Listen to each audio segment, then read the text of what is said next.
Bienvenue dans Deep Media, le podcast qui décrypte les médias à l'ère du numérique.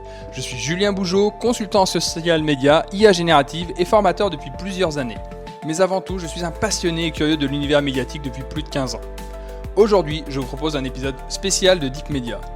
On va parler de quelque chose de surprenant et qui peut bien devenir structurant à l'avenir. OpenAI rachète un média. Ou plus précisément, un talk-show tech devenu incontournable dans la Silicon Valley, TBPN. Il s'agit d'un podcast vidéo quotidien. 3 heures en live, des invités comme Sam Altman, Satya Nadella ou encore Mark Zuckerberg au micro. Une audience relativement modeste, quelques dizaines de milliers de viewers, mais une audience ultra stratégique. Des décideurs, des investisseurs, des ingénieurs. Autrement dit, ceux qui fabriquent le futur. Et c'est précisément là que cette incursion dans le monde des médias devient intéressante. Parce que ce rachat n'est pas un coup de cœur, même si Sam Altman dit que c'est son émission préférée. Ce que fait OpenAI ici, c'est beaucoup plus profond. Il ne rachète pas un podcast, il rachète un cadre de narration. Depuis des années, on pense que la bataille de l'IA se joue sur la technologie, sur les modèles, sur la puissance de calcul, sur les datasets. Mais en réalité, une autre bataille, moins importante je l'accorde, mais tout aussi stratégique, est en train de se structurer, celle du récit. OpenAI l'a parfaitement compris.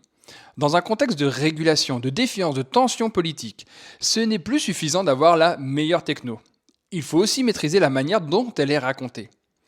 Et TBPN, c'est exactement ça. Un média qui ne s'adresse pas au grand public, mais à ceux qui influencent le débat. Ce que relève ce rachat, c'est un basculement non négligeable. Les entreprises technologiques ne veulent plus seulement être des plateformes. Elles veulent devenir des acteurs médias à part entière. Et ce n'est pas anodin. Parce qu'un média, ce n'est pas juste un canal de diffusion. C'est un filtre sur le réel. C'est ce qui décide de quoi on parle, comment on en parle et avec qui. OpenAI le dit assez clairement. L'objectif, c'est de structurer les discussions autour de l'IA. Traduction, ne plus subir le débat public, mais le cadrer. À ce titre, le rachat du podcast TBPN rappelle furieusement le rachat à prix d'or de X par Elon Musk, un rachat jugé démesuré à l'époque, mais qui lui a offert une mainmise impressionnante sur le débat public et un média tout acquis à sa cause, à ses projets et à son idéologie.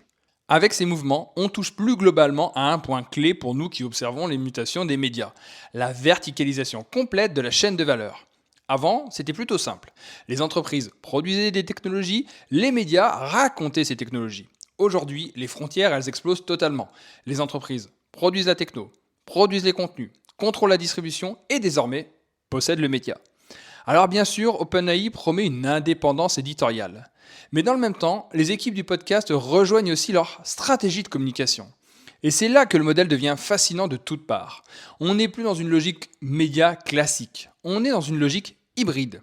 Média plus marketing, contenu plus influence, information plus stratégie. Et ce mouvement dépasse largement OpenAI. On voit émerger une tendance lourde avec cet exemple-là dans le viseur. Dans l'économie de l'attention, posséder son audience devient plus stratégique que posséder un produit. OpenAI aurait pu diffuser ses messages partout, sur X, sur YouTube, via ChatGPT. Mais ils ont choisi autre chose, posséder le canal. Parce que distribuer un message, ce n'est plus suffisant. Il faut contrôler le contexte dans lequel il est reçu. Alors, qu'est-ce que ça change pour les médias au juste ? Beaucoup de choses. D'abord, une concurrence nouvelle. Les médias ne sont plus seulement en compétition entre eux, mais avec les entreprises qu'ils couvrent. Ensuite, une tension accrue sur la crédibilité. Quand une entreprise devient un média, la question n'est plus seulement « est-ce que c'est intéressant ?», mais « est-ce que c'est indépendant ?» Et enfin, une transformation du rôle même des médias. Parce que si les plateformes et les entreprises produisent déjà du contenu, alors les médias doivent se repositionner sur l'analyse, sur la hiérarchisation, sur la confiance. Ce que fait OpenAI aujourd'hui avec TBPN, c'est peut-être une anomalie, ou peut-être le début d'un nouveau standard. Un monde où les grandes entreprises technologiques ne se contentent plus d'innover, mais deviennent aussi les narrateurs officiels de leur propre évolution. Et la vraie question au fond est peut-être celle-ci. Dans un monde où ceux qui fabriquent la technologie contrôlent aussi le récit, quelle place reste-t-il pour les médias indépendants ? Je vous remercie d'avoir écouté cet épisode spécial de Deep Media. N'hésitez pas à réagir à ce sujet en commentaire. Deep Media, c'est désormais une newsletter mensuelle pour poursuivre l'exploration, ainsi qu'un chatbot de veille IA et médias appelé IA Media Lab. Pour accéder gratuitement à ces deux outils, je vous mets les liens en commentaire d'épisode.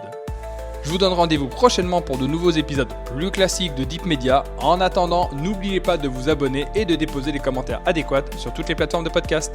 À très bientôt.